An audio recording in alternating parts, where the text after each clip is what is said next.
action help them fight the problem any better. So the use of IEPA here is basically what we're doing is using a regulatory method to address this threat, and tariffs are one such use of the threat.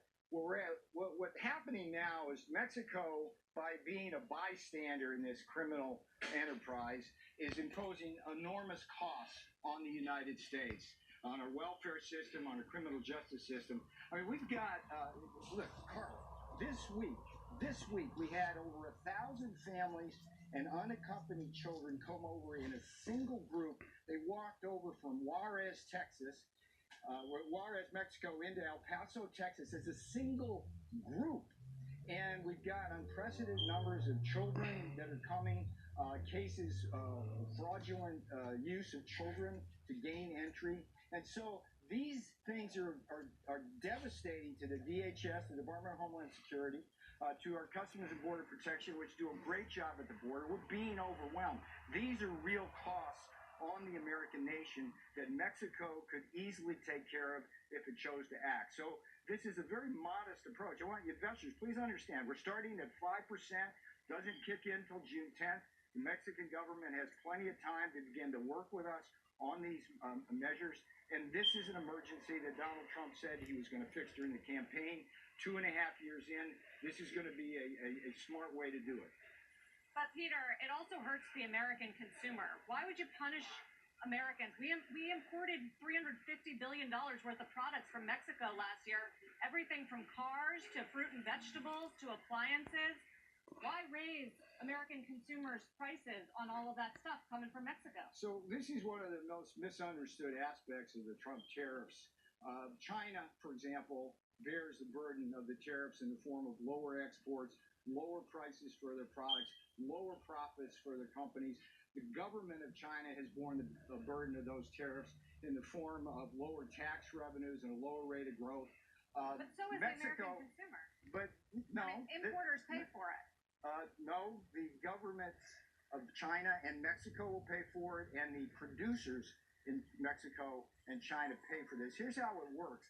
A tariff goes on, that puts pressure on the Chinese or the Mexican producers to lower their prices, otherwise they can't sell. With China, for example, when we put the tariffs on China, we could buy the competing products in places like Vietnam or produce them here. That forced the Chinese to lower their prices. The same thing will happen with the Mexicans. So we bear a very small burden of these tariffs.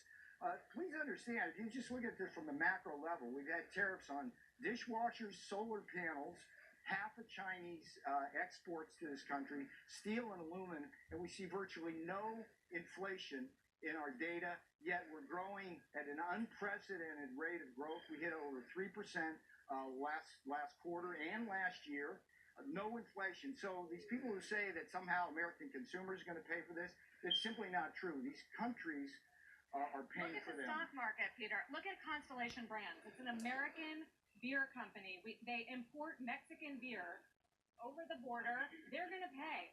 Analysts this morning are saying their earnings are going to be marked down 5 to 10%. I mean, who do you think pays? If not the American companies that pass it on to the American consumer.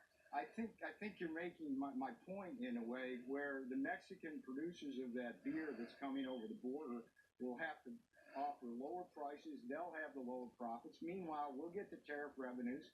But let's not. This is not a tariff war here with Mexico in any way, shape, or form. This is a measure to get Mexico to do what it should be doing in 3 different areas: seal the Guatemalan border, break up the transnational. But you're imposing tariffs at a time where you're trying to push a free trade agreement with Mexico. That's the definition of a tariff war.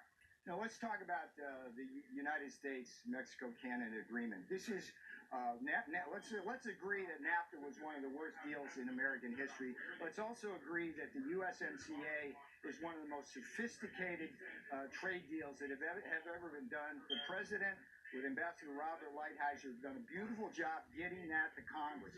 It's Congress's move and Congress's responsibility to pass that bill under fast track.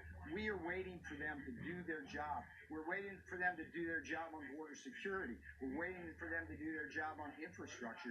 We're waiting here trying to do our job, but the president's job is to defend our borders and defend this nation, and the crisis at the border is untenable. We cannot continue to have 100,000 people transiting through Mexico at any given time, coming to this country and wreaking havoc with our national Most of them, security and our economy. Mr. Navarro, to be fair, you keep talking about them wreaking havoc. As you pointed out, many of the people, in fact, most recently, are families with children and have been for a long time. Nobody is disputing whether it's a crisis, though I think many would dispute your characterizations of people as I would criminals agree with you that and this drug is a dealers and people humanitarian. like that. I would agree with It you is. that this is a humanitarian crisis as well. But let's face it here, these criminal organizations used over 4,000 children to fraudulently enter this country over the past year. Over 4,000 children were used as pawns in this transnational criminal organization game. So I think, from an investor's point of view, because this is what your show is all about, I think the message here is simply that let's be patient, let's be calm, let's watch this. This is an imperative to solve this crisis. We are about a lot of things, including investors and corporate executives, many of whom watch our network as well. And I wonder what they're thinking right now as they try to understand the landscape they're dealing with. You've got a trade war with China, which we haven't even talked about. You're trying to make decisions in terms of capital investment and everything else with the possibility that that is going to be ratcheted up. And now you're dealing with this unexpected tariff on imports from Mexico that could go as high